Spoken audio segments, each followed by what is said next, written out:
মন্ত্রী মানেই কি নির্বাচিত রাজনীতিবিদ?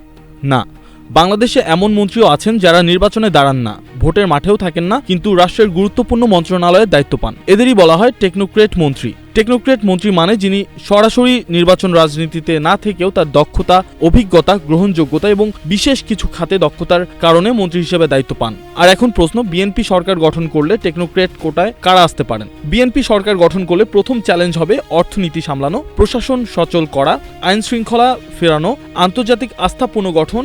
আর এই জায়গাগুলোতে টেকনোক্রেটের মুখের ভূমিকা গুরুত্বপূর্ণ হতে পারে। এখন সবচেয়ে আলোচিত প্রশ্ন, টেকনোক্রেট কোটায় কারা আসতে পারেন? দলীয় অন্দরমহলের আলোচনা এবং রাজনৈতিক পর্যবেক্ষকদের মতে বিএনপি সরকার গঠন করলে টেকনোক্রেট কোটায় মন্ত্রিসভায় আরও স্থান পেতে পারেন বিএনপি সিনিয়র যুগ্ম মহাসচিব রুহুল কবির রিজভী, যুগ্ম মহাসচিব হাবিব উন নবী খান সোহেল, বিএনপির মিডিয়া সেলের আহ্বায়ক অধ্যাপক মওদুদ হোসেন আলমগীর পাভেল, বিএনপির চেয়ারম্যানের উপদেষ্টা মাহদি আমিন, ঢাকা মহানগর উত্তর বিএনপির আহ্বায়ক আমিনুল হক। এছাড়াও টেকনোক্রেট কোটায় মন্ত্রিসভায় স্থান পেতে পারেন বিএনপির চেয়ারম্যানের উপদেষ্টা ডক্টর জিয়াউদ্দিন হায়দার।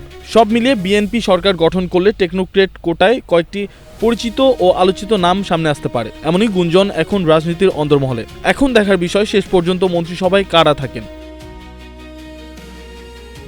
ফারদিন আলম, নাগরিক প্রতিদিন।